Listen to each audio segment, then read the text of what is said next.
나도 사람이에요. 슈퍼우먼이 아니라고요. 그날 온 가족 앞에서 저는 처음으로 소리쳤습니다. 눈물을 흘리며 말했죠. 안녕하세요. 저는 36살 워킹맘 김지연입니다. 제게 무슨 일이 있었는지 차근차근 설명드리겠습니다. 오늘도 아침 7시 알람 소리에 눈을 떴습니다. 몸은 천근만근 무겁지만 일어나야 했죠. 서준이 어린이집 가방을 챙기고 남편 출근 준비를 도우며 저 자신을 챙길 시간은 없었습니다. 거울을 보니 눈밑 다크서클이 짙어졌더군요. 언제부터였을까요? 제 얼굴에서 생기가 사라진 게. 어린이집 앞 서준이가 제 손을 꽉 잡았습니다. 울먹이는 목소리로 가기 싫다고 했죠. 가슴이 찢어지는 것 같았어요. 아이를 떼어놓고 돌아서는 그 순간 나는 정말 나쁜 엄마구나 싶었습니다. 회사에 도착하니 팀장님의 차가운 시선이 느껴졌어요. 어제 야근을 거절했거든요. 서준이가 열이 있어서였는데 팀장님은 이해하지 못하는 눈빛이었습니다. 책상에 앉아 일을 하는데 집중이 안 됐어요. 서준이는 괜찮을까? 열은 내렸을까? 핸드폰을 몇 번이나 확인했죠. 퇴근 후 집에 도착하니 시어머니가 계셨습니다. 서준이를 봐주어 오신 거였어요. 고마우면서도 불편했습니다. 제가 일 때문에 아이를 제대로 못 본다는 무언의 압박이 느껴졌거든요. 저는 그렇게 조금씩 무너져 가고 있었습니다. 시어머니의 전화가 또 왔습니다. 아침부터였어요. 서준이, 어린이집 대신 내가 봐줄게. 짧은 한마디였지만 그 안에 담긴 의미를 저는 너무 잘 알았습니다. 며느리가 일 때문에 손주를 방치한다는 뜻이었죠. 손이 떨렸어요. 고맙다고 해야 할지 거절해야 할지 몰랐습니다. 저녁에 남편에게 말했어요. 불편하다고, 시어머니가 자꾸 개입하신다고. 그런데 남편의 반응은 차가웠습니다. 엄마가 도와주신다는데 왜 그러냐며 오히려 저를 나무랐죠. 나는 이 집에서 혼자구나. 그 생각이 머릿속을 떠나지 않았습니다. 회사에서도 마찬가지였어요. 중요한 프로젝트 회의에서 제 이름이 빠져 있었습니다. 팀장님께 여쭤봤더니 돌아온 대답은 예상했던 그대로였죠. 육아 때문에 집중 못할 것 같다고 다른 사람한테 맡겼다고 하셨습니다. 화장실에 들어가 거울을 봤어요. 지친 얼굴의 여자가 저를 바라보고 있었습니다. 이 여자는 누구일까요? 회사에서는 무능한 직원, 집에서는 나쁜 엄마, 시댁에서는 불효 며느리. 저는 어디에서도 제대로 된 사람이 아니었습니다. 모든 게 제 잘못인 것만 같았어요. 엄마는 맨날 바빠. 이제 할머니가 더 좋아. 서준이의 그 한마디에 세상이 무너지는 것 같았습니다.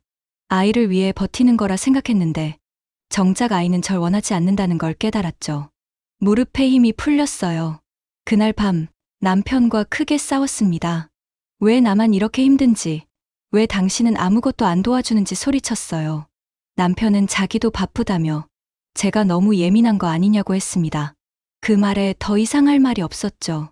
시어머니는 다음 날 오셔서 제게 말씀하셨어요. 애 엄마가 일만 하니까 애가 저런다고, 엄마 노릇을 제대로 해야 한다고. 가슴에 비수가 꽂히는 것 같았습니다. 저도 알아요. 제가 부족한 엄마라는 걸. 하지만 저도 최선을 다하고 있는데 왜 아무도 그걸 봐주지 않는 걸까요? 그날 밤 혼자 방에 앉아 있었습니다. 창밖을 보니 달이 떠 있더군요. 고요하고 평온한 달빛이 제 흔들리는 마음을 비추고 있었죠. 저는 결심했습니다. 더 이상 이렇게는 못 살겠다고. 뭔가 변해야 한다고. 하지만 무엇을 어떻게 바꿔야 할지 저는 알 수 없었습니다. 회사 복도에서 후배 수진이가 다가왔습니다. 선배님, 괜찮으세요? 그 짧은 질문에 눈물이 핑 돌았어요. 괜찮냐고 물어준 사람이 얼마나 오랜만인지. 저는 고개를 끄덕였지만 수진이는 알고 있었나 봅니다. 제가 괜찮지 않다는 걸. 점심시간 수진이와 조용한 카페에 앉았습니다.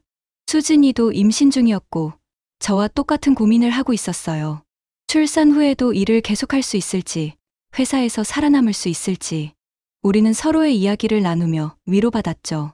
나만 힘든 게 아니구나. 그 생각에 조금 숨통이 트이는 것 같았습니다. 그날 저녁 뜻밖의 일이 있었어요. 시아버지께서 전화를 주셨습니다. 조용한 목소리로 말씀하셨죠. 우리 며느리도 힘들겠다고, 너무 몰아붙이지 말라고 시어머니께 말씀하셨다고. 그 한마디에 목이 메었습니다. 누군가 제 편을 들어준다는 게 이렇게 고마운 일인지 처음 알았어요. 하지만 이것이 또 다른 갈등의 시작이 될 줄은 그때는 몰랐습니다.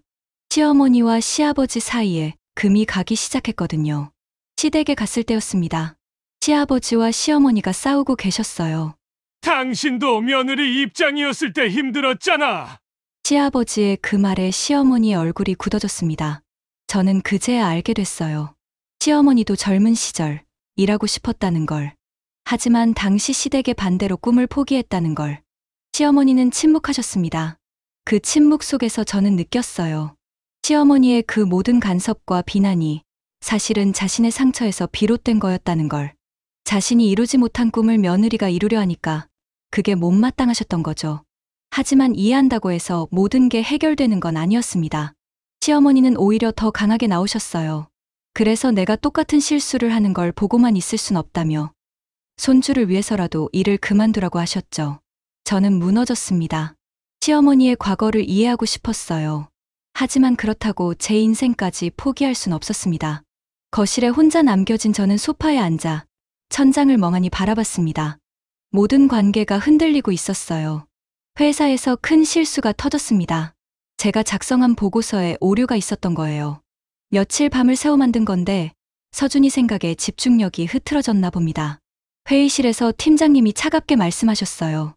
역시 워킹맘은 안 된다고, 회사 일에 집중을 못한다고. 동료들의 시선이 따가웠습니다.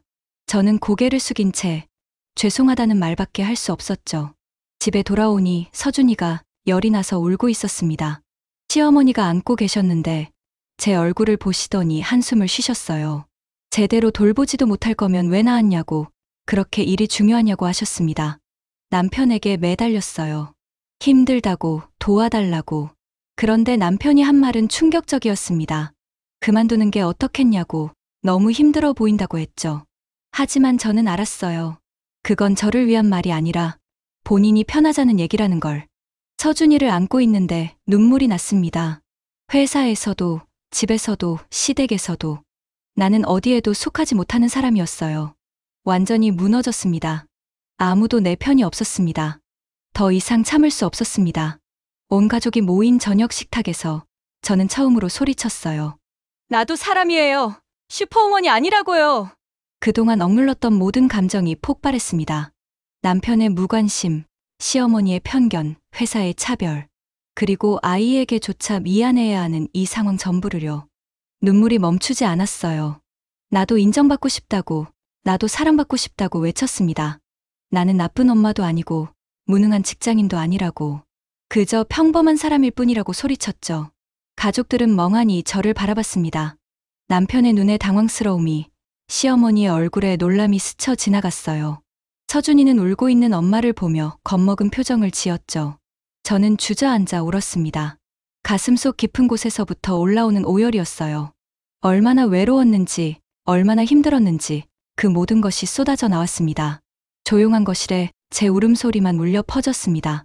그렇게 저는 처음으로 제 진짜 마음을 드러냈습니다. 그렇게 모든 감정을 쏟아낸 후 저는 지금 기로에 서 있습니다. 남편은 미안하다고 말했어요. 몰랐다고 했죠. 하지만 정말 달라질 수 있을까요? 시어머니는 한참을 침묵하시다가 조용히 자리를 떠나셨습니다. 그 마음은 여전히 변하지 않은 것 같았어요. 회사 팀장님은 여전히 저를 믿지 못하는 눈빛입니다. 한 번의 실수로 낙인 찍힌 워킹맘. 그게 바로 저였죠. 서준이를 안고 있었습니다. 아이는 제 품에서 잠들어 있었어요. 평온한 얼굴로 이 아이를 위해서라도 포기해야 할까요? 아니면 제 꿈을 위해 계속 버텨야 할까요? 창밖을 바라봤습니다. 해가 지고 있었어요. 하루가 또 저물어가고 있었죠. 내일도 똑같은 하루가 반복될 겁니다. 회사와 집 사이에서, 엄마와 직장인 사이에서 저는 또다시 찢겨질 거예요. 워킹맘은 정말 슈퍼우먼이어야만 할까요? 일과 육아, 둘 다 완벽하게 해내지 못하면 나쁜 엄마인 걸까요?